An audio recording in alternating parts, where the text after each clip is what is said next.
지난 한 주가 아주 살인적인 이 폭염에 잘 견디시고 또 이렇게 주님 전에 나온 여러분들을 예수님의 마음으로 격렬하게 환영하고 또 위로하고 또 격려합니다. 오늘 말씀의 제목은 이름을 주신 아버지라고 하는 제목인데요. 요즘 제가 아주 가벼운 책 한 권을 틈틈이 읽고 있는 책이 있는데요. 인간관계에 대한 책이에요. 어떻게 하면 다른 사람들과 내가 더 친밀한 관계를 맺을까 하여 제가 그 책을 요즘 읽고 있는데 그 책이 좋은 인간관계를 맺기 위해서는 이런 방법이 좋겠다라고 해서 내놓는 해답들 우리가 이미 다 아는 내용들이더라고요. 그래서 그 내용을 잠깐 여기다가 적어봤는데 이런 내용이야. 여러분 잘 아실 거예요. 진심으로 다른 사람을 대하라. 그러면 다른 사람들이 분명히 좋아하겠죠. 그렇죠? 친근하게 나에게 호감을 갖겠죠. 두 번째는 사람들을 만나면 항상 뭐 해라? 미소를 지어라. 찡그린 모습보다는 미소 짓는 모습이 상당히 호감을 갖게 한다는 거예요. 그리고 세 번째는 남이 이야기할 때 제발 끼어들지 좀 말고 남이 얘기할 때 끊지 말고 잘 들어줘라. 뭐 이게 내놓는 해답이에요. 그리고 마지막으로는 사람들의 이름을 진심으로 기억해라 라고 하는 그 외에도 여러 가지 방법론들이 있더라고요. 여러분들 이런 뭐 방법을 몰라서 사람들하고 좋은 관계를 맺지 못하는 건 아니잖아요. 다 알고 있지만 실천을 못한다는 거예요. 근데 저는 이 여러 가지 방법론 중에 네 번째, 사람들의 이름을 진심으로 기억해라. 이름, 왜 이름을 기억해야 되는가?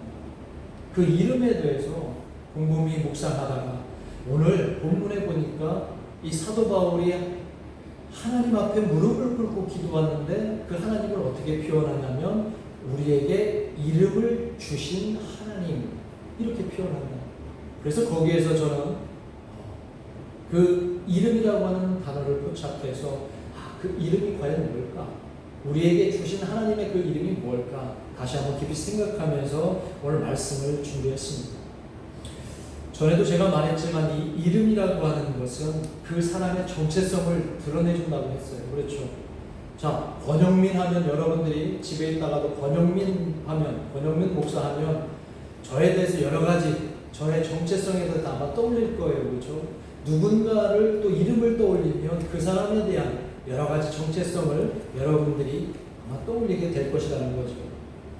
사람들은 특히 또 이름에 집착을 하는 것 같아요. 내 이름을 누군가 잘못 불러주면 마음이 상합니까? 안 상합니까? 상해요. 그렇죠? 그리고 모든 사람들이 내 이름을 알아주기를 원한다고. 그리고 내 이름이 아주 길이길이 남기를 바라는 사람들이 의외로 많아요. 그래서 옛말에 이런 말이 있죠. 한번 띄워주세요. 제가 한번 읽어보겠습니다. 시작. 다 알잖아 이 정도는. 그죠? 자, 시작. 호사유피 인사유명이다. 이게 무슨 말이에요? 호랑이는 죽어서 가죽을 남기고 사람은 죽어서 이름을 남기고. 왜 저런 그 옛말이 속담이 나왔을까요? 사람들은 그 이름에 집착한다는 거예요. 그 이름을 후세에 길이길이 남기고 싶어 한다는 거예요. 그런데 그 이름이 어떤 이름이냐? 그 이름은 그 사람의 정체성을 말하고 그 사람의 어떤 존재의 본질을 담고 있기 때문에 이름이 굉장히 중요하다는 거예요. 자, 세계의 강철왕, 미국의 강철왕 하면 누가 떠오릅니까?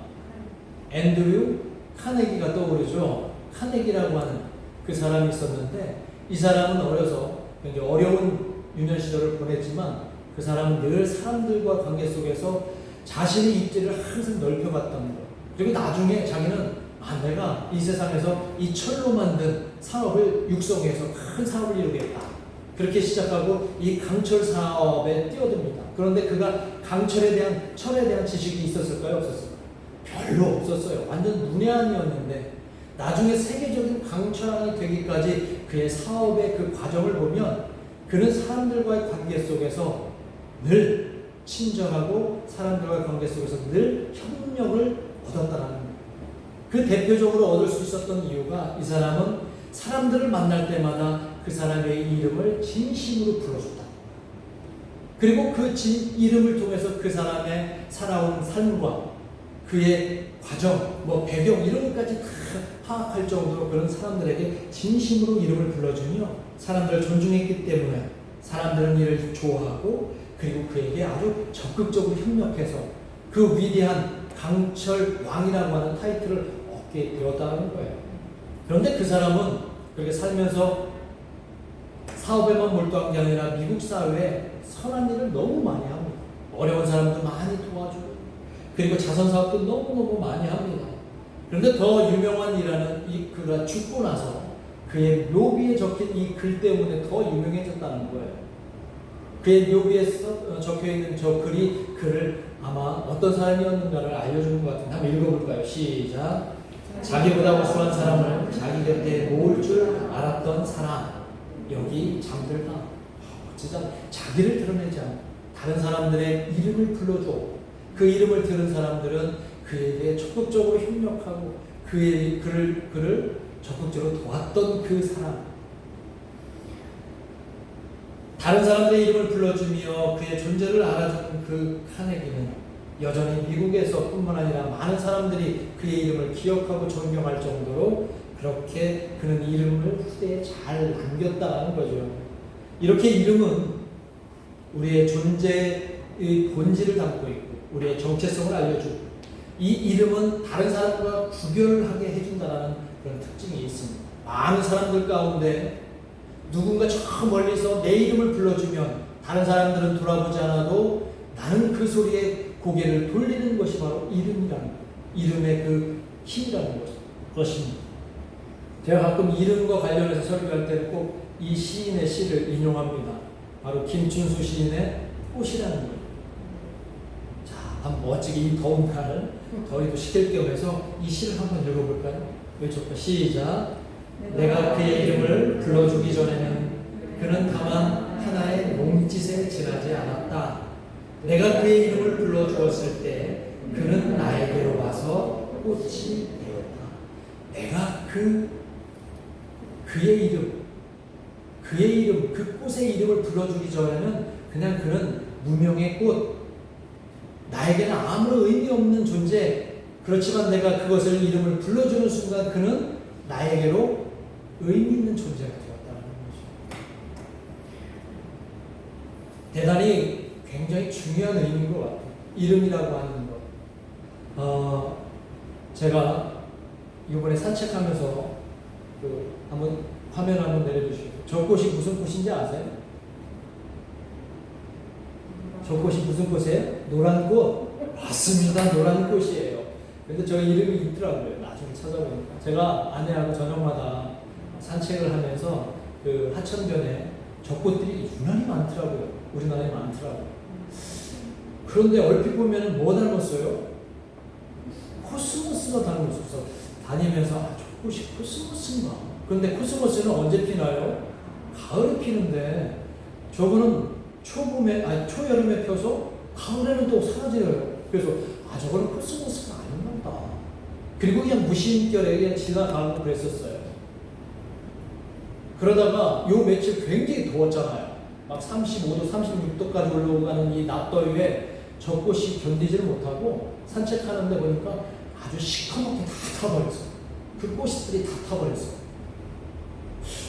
그때 그 순간 도대체 이 꽃은 어떤 꽃이길래 이 더위에 다 타버렸을까? 그러고서 궁금해서 집에 가서 인터넷 뒤져봤더니 이 꽃의 이름은 금계국이라고 하는 꽃입니다. 처음 들어보셨죠? 금계국. 앞으로 저 꽃을 바라보면 여러분들은 뭐라 불러야 돼요? 금계국. 근데 저 꽃은 저 북아메리카에서 산지가 아메리카라는 북아메리카. 어떻게 해서 우리나라에 왔는지는 모르겠어요. 우리나라의 무명한, 저에게는 적어도 생소한 저 꽃, 아무런 의미, 존재도 별로 느끼지 못했던 저 꽃이 그 이름 금계국을 알고 그에 대해서 알아보니까 저거는 6월달에서 9월달까지만 피고 한 해나 2회밖에 살지 못하는 꽃이라는 거예요. 그걸 알고 나서 또 산책할 때 그 꽃을 보니까 마음이 짠하더라고요. 길게 살지도 못하고 한 2회밖에 살지 못하는 이 꽃이 이번 이 폭염에 다 타버렸다는 생각을 하니까 너무 안 됐더라고요. 어쨌든 이곳은 저에게 이름을 알고 그에 대해서 아는 순간에 저에게 의미로 다가왔다는 생각이 들었던 거예요. 오늘 제가 왜 이렇게 장황하게 여러 가지 잡다하게 얘기하냐면 바로 전혀 알지 못했던 존재, 어쩌면 이방인은 유대인에게 전혀 무명의 존재예요. 또 유대인은 이방인들에게는 전혀 알 수 없는 존재였는데 그 각각의 존재들이 이제 교회라고 하는 곳, 에베소 교회라는 곳을 통해서 그들에게 새로운 이름이 부여됐다는 거예요. 그 이름을 누가 주셨다고요? 하나님이 주셨는데 그 이름이 바로 그리스도인, 그 이름은 바로 성도라고 하는 이름이라고 해요. 바울은 그 고귀한 이름을 주신 하나님 앞에 그 이름이 우리에게 어떤 존재의 본질을 담고 있는지 그것을 알려주시기 위해서 하나님 앞에 간절히 기도하며 그 에베소 교회를 향해서 그렇게 오늘 우리에게 말씀을 주셨다는 겁니다. 하나님은 여러분들에게 그리스도인이라고 하는 이름을 주셨음을 여러분들 꼭 기억하시길 주님의 이름으로 축원합니다. 권영민, 이양숙, 이 이름은 부모님이 주셨지만 그리스도인, 성도이라고 하는 이 이름은 바로 하나님이 주셨기 때문에 그 이름은 우리에게 특별한 그런 의미가 있습니다. 이 지구상에는 이름이 없는 게 거의 없을 것 같아요. 그렇죠? 그럼에도 불구하고 이름 없는 존재들이 너무 많이 있습니다. 이름이 있다는 것은 다른 것과 구별되고 이름이 있다는 것은 이 세상에서 가장 유일하다라고 하는 그런 의미도 있는 거예요. 그래서 이름이 바로 존재의 본질이 되는 겁니다. 여러분들이 가지고 계신 그 이름, 각자 부모님이 주어주신 그 이름은 여러분들에게 이 세상을 살아갈 동안의 정체성을 주셨다면 하나님이 여러분들에게 새롭게 주신 이름, 그 그리스도인이라는 이름은 여러분들이 정말 교회 안에서 이제 새로운 존재, 새로운 피조물로서의 삶을 살아가게 하시는 그런 이름이라고 하는 것입니다.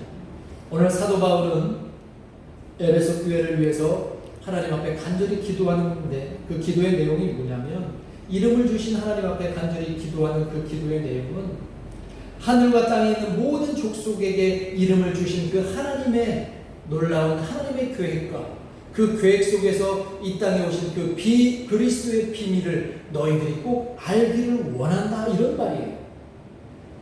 사도 바울이 하나님 앞에 간구하는 그 기도의 내용은 모든 그리스도인들이 바로 그리스도의 사랑 안에서 충만해지기를 바란다. 여러분 안에서, 여러분 마음속에서 그리스도의 사랑이 충만해지기를 간절히 바란다는 거예요. 그렇다면 그 그리스도의 사랑이 뭐냐? 그것은 바로 오늘 3장 6절과 3절에서 말하는 그리스도의 비밀이다. 하나님은 이 땅에 그리스도를 보내시면서 계획을 갖고 계셨는데 그건 바로 예수 그리스도를 통해서 우리에게 비밀을 갖고 오게 하셨다는 거예요. 에베소 3장 3절에 보면 그리스도의 비밀이라고 하는 말을 이 사도 바울이 언급하면서 3장 6절에서 이렇게 그 내용을 소개합니다. 같이 한번 읽어볼까요? 시작. 그런 이방인들이 복음으로 말미암아 그리스도 예수 안에서 함께 상속자가 되고 함께 지체가 되고 함께 약속에 참여하는 자가 되니라. 전혀 무명의 존재들이 흩어져 있다가 이제 그리스도 안에서 그리스도의 사랑으로 그리고 그 그리스도가 머리가 되고 주인이 되시는 교회 안에서 이제 하나님의 상속자가 되고 또 하나님의 약속에 참여하는 자가 함께 된다라고 하는 것이 바로 그리스도의 비밀이라는 거예요. 그리고 이를 위해서 이 땅에 오셔서 십자가에서 그 놀라운 사랑을 펼쳐주신 그 사랑을 너희들이 기억했으면 좋겠다, 이런 얘기를 하시는 거예요. 다시 이름 얘기를 하면 창세기 1장에 보면 하나님은 혼돈 속에 있는 이 세상에 질서를 부여하신 다음에 그들에게 각자의 뭐를 지어주셔요? 이름을 지어주시죠. 뭐로? 빛과 어둠이라는 이름을 지어주시고 하늘과 궁창이라는 이름을 지어주시고 사람으로 창조하신 아담과 하와의 이름을 지어주시고 그리고 2장 16절부터는 이 아담을 통해서 이 땅에 있는 모든 자연 만물에게 이름을 짓게 하셨던 하나님, 바로 그렇게 이름을 세상에 주신 하나님을 이 사도 바울은 온전하게 믿고 이제 이름을 부여받은 모든 존재에게 존재들을 위해서 무릎을 꿇고 하나님 앞에 기도하는 내용이에요. 그 기도의 내용이 바로 새로운 이름을 주신 교회가 스스로 존재의 본질을 깨닫고 그리스도의 사랑으로 충만해지기를 간절히 바라는 기도입니다. 자, 그렇다면 에베소 교회가 품은 그 그리스도의 사랑, 그리고 우리 수면실 교회가 품고 있는 그 그리스도의 사랑, 그 사랑은 오늘 본문에서 사도 바울이 말합니다. 그 사랑은 우리가 지식으로 배워서 알 수 있는 사랑이 아니라고 얘기해요. 성경을 많이 읽어서 그걸 지식으로 알고 그리스도의 사랑이 이거구나라고 해서 알 수 있는 사랑이 아니라 어떤 언어로도 잘 표현된 그런 것으로 그리스도의 사랑을 알 수 있는 것이 아니라 이것은 내가 체험하고 깨닫고 경험할 때 얻는 그리스도의 사랑이에요. 그 그리스도의 사랑은 어떤 것이냐면 전혀 무명의 존재들이 이제 하나님의 뜻 안에서 서로 하나가 되는 거죠. 분열과 그리고 분란이 있는 이 세상에 이제 그리스도의 진정한 사랑으로 서로 하나가 되고 그리스도의 몸이 될 수 있도록 이 땅에 오신 것을 우리는 그리스도의 사랑으로 우리가 깨달아야 됩니다. 그래서 예수님께서는 갈릴리 그 조그만 동산에서 이렇게 모인 사람들에게 선포하셨지요. 너희 원수를 사랑하며 너희를 박해하는 자를 위하여 기도하라. 이같이 한즉 하늘에 계신 너희 아버지의 아들이 되리니 이는 하나님이 그 해를 악인과 선인에게 비추시며 비를 의로운 자와 불의한 자에게 내려주십니다. 이 말씀은 예수 그리스도를 통해서 이 땅에 있는 모든 사람들이 하나님의 자녀가 되고 서로 화목하고 평화롭게 살게 되는 것이 바로 그리스도의 비밀이라는 겁니다. 그런데 여전히 에베소 교회는 그 이름에 걸맞는 모습을 보여주지 않아요. 대한민국에 있는 수많은 교회가 바로 그리스도의 사랑을 알고 있다고 매번 설교 때마다 성경 공부 때마다 우리가 지식적으로 고백하고 있지만 여전히 한국 교회 안에서는 분열과 또 세상 사람들로부터의 비판과 이런 것을 받고 있는 것을 보면 우리가 그 이름에 걸맞게 살아가고 있지 못하다는 것을 알게 됩니다. 사도 바울이 이 기도를 무릎을 꿇고 하나님 앞에 간절히 기도하는 이유조도 에베소 교회가 그 이름에 걸맞게 그리스도인이라는 이름에 걸맞게 그 교회가 모두 하나가 되지 못했기 때문에 그리스도의 사랑을 알고 그 사랑을 사람들과 나누지 못했기 때문에 오늘 사도 바울도 안타까움에 눈물을 흘리며 무릎 꿇고 하나님께 기도할 것이다.